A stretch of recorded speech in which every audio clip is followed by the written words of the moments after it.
Dear ones, welcome to my channel and thank you again for all of your beautiful love and support. Please do like and subscribe as it does help my channel to grow, but it also raises vibrations. So how do we heal from trauma? Very often we find ourselves understanding that we have gone through trauma and now what? Many of you were raised to be seen and not heard, to be a good child, which resulted in you pleasing everyone. You learned how to walk on eggshells to avoid conflict and emotional outbursts, and you learned how to read everyone's emotions and needs and even comfort them when they're upset. You were told not to be too loud, not to take up too much space, never to ask for help, not to be a burden on anyone. You were taught to be agreeable and to think of everyone else's needs and emotions before your own. The problem with this is that your self-worth became reliant on other people's happiness, and in doing so, it was compromising your own happiness. And you might find that 20 or 30 years after all of this, you're living in the exact same relationships in your adult life. You're a people pleaser, you're an empath, you're an overgiver, an overachiever, an overthinker. And you do everything for everybody else's wants and desires and needs, so much so that you neglect your own. And you've really lost important parts of yourself because you were never taught how to deal with your own emotions or were allowed to even think about your own needs. So how do you change this? How do you heal from this? Well, here is something that many of you may not understand, but you do need to do to commence this healing journey. This beautiful journey, and it really is one because life truly is a gift. You've been given this opportunity to create a situation of complete and utter self-love. And the first thing we need to do is to embrace the grief. Grief? Yes, I said grief. And while we celebrate that we have finally become aware of what it is that needs healing, we so often brush over the grieving process. So what are we grieving? What are you grieving? Well, you are firstly grieving you. And that part of you who gave all of you while trusting that all of this giving would somehow be reciprocated. But in reality, it's time to be honest with yourself. Your trauma of giving everything never included the idea of actually being able to, that you were allowed to receive. You were just happy to decrease the conflict, decrease the criticism, the constant guilt of not being good enough. So, dear ones, let's take the time to grieve. It is a process. Grieve and come to terms with the loss of yourself that you feel. There's so much grief around the reflection of life, that life that you thought you could have if the trauma hadn't taken place or occurred. And sometimes that comes with anger. Anger around not getting the life you wanted, the life and relationships that you were promised and that you invested your all into. And what you're feeling is valid. It's so valid. Don't invalidate that. Feel the pain of these realizations that come to us when we trauma process. And when we trauma process, things come to us and we get these moments that we hold for the first time in our lives. We hold them and we look at the pain. And this is us finally, actually taking it seriously. Feel that trauma. Look at it from all angles and grieve it. Now, as you know, there is a 5-step process to grieving known as DABDA, which stands for denial, anger, bargaining, depression, and acceptance. First, we very often deny that there ever was any trauma. I've seen many people deny the trauma with a suck it up and get on with it mentality. They cite the skills that they've learned as the desired outcome, which have allowed them to face the world and to live their lives. But they're unable to see that they're completely oblivious to the tantrums that their inner child throws regularly just to be heard and seen from the depths of this suppression. Denial just makes the trauma even more difficult to deal with later on when they eventually fall to pieces or retreat completely from the world, because it has become such an unsafe place to exist. So rather than deny that trauma that took place, acknowledge it, as this helps with being truly able to uncover the trauma, to inspect it, to understand where it came from and who was involved. Anger is the next phase of the grieving process. And we're grieving the loss of the life unlived, the parts of us ignored and conditioned into feeling not good enough and unworthy. Now, it's a natural part of the process to feel anger, because without feeling angry, we do not have the opportunity to forgive. To forgive them, because they were only doing what they knew and understood at the time, and to forgive ourselves for allowing them to condition us in this way. Now, dear ones, remember, forgiveness is not condoning the act that was perpetrated against us. Forgiveness is not saying that what was done is okay.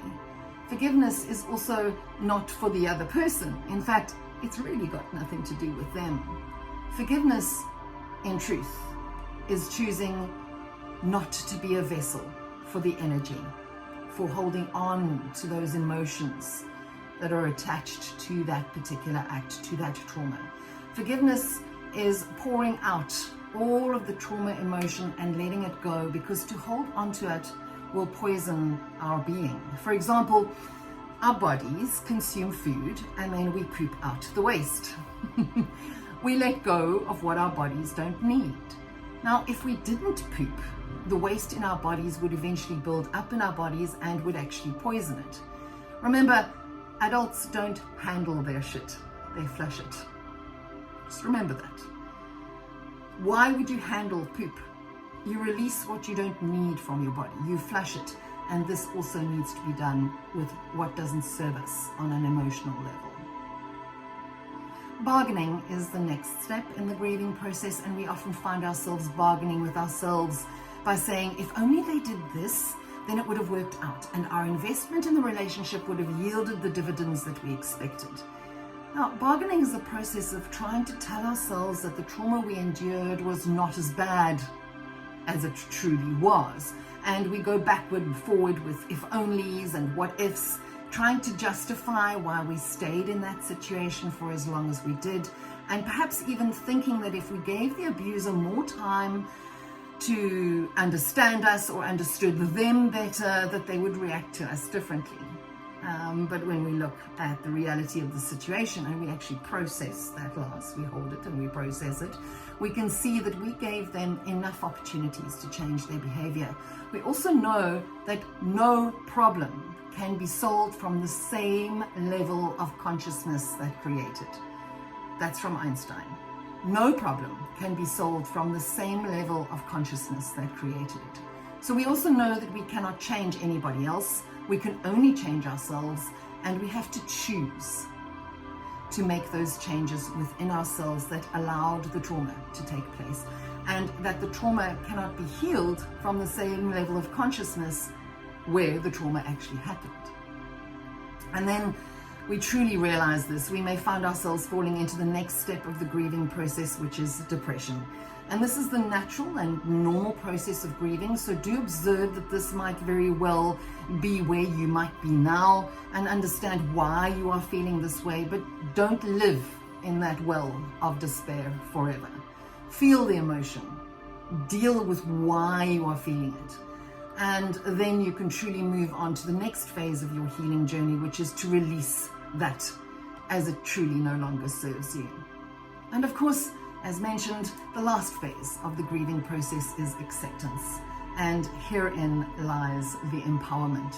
Once you accept that you have experienced this trauma, you will now be able to rise up out of that consciousness, change your level of consciousness, and solve the issue.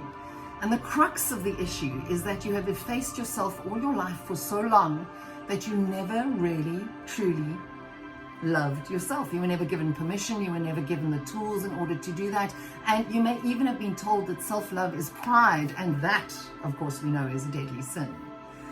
Self-love is not that. Self-love is in actual fact defined as an appreciation of one's own worth or virtue. Self-love begins when we observe our actions and words with compassion, as if we were our own best friend. Often we are reluctant to promote self-love, mostly because we confuse it with selfishness. And since we are humans, we ought to have a healthy love for ourselves. It is from this fount that love flows out to others. So if we constantly put others' needs before our own under the guise of love, when and where do we come first? We're certainly not going to come first in somebody else's life. And if they come first in our lives too, then who actually cares for us and our own needs? When you get into an airplane and the air stewards perform the safety briefing in the case of loss of cabin pressure, they always tell you to put your own oxygen mask on first. So when you find yourself in a situation where you don't know how to keep living and you feel you're on your knees, this is the time, dear ones, to die to yourself. Everything you think you are, die to your idea of yourself. Everything you think you are not. And when you die to yourself, what's left? It's time to find out.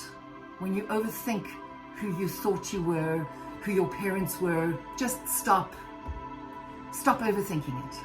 When you overthink who you thought you were, who your parents were, it's not going to yield anything. You've got to do the hard work. No one will pay you for closing your eyes. Everyone wants to help someone else, but the reality is that you need to love yourself enough to help yourself first. Put your oxygen mask on first. You deserve to help yourself first, and if you don't, you won't have the ability to help others. And when you don't help yourself, all you hear is the swirling river of your own thoughts. So it's time to see your thoughts for what they are.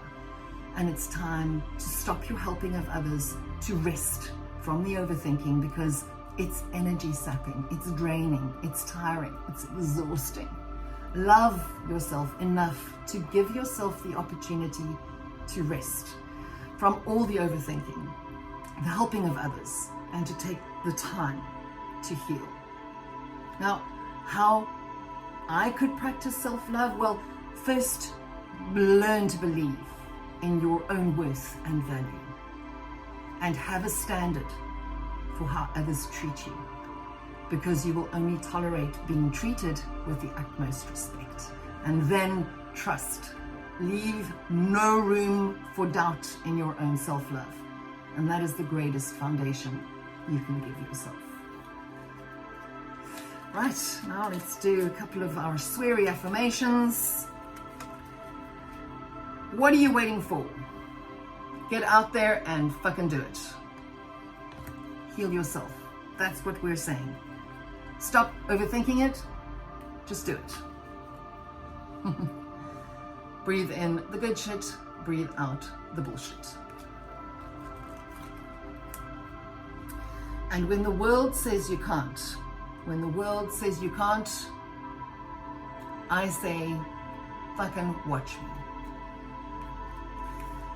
And now, dear ones, as we end off today's session, we're going to take our deep breath in, and we're going to gather all that beautiful golden light of self-love into us and allow it to emanate out of us as we hold the breath. And then we're going to blow out all of the bullshit like we're blowing up a balloon. You ready? And breathe in. And hold it.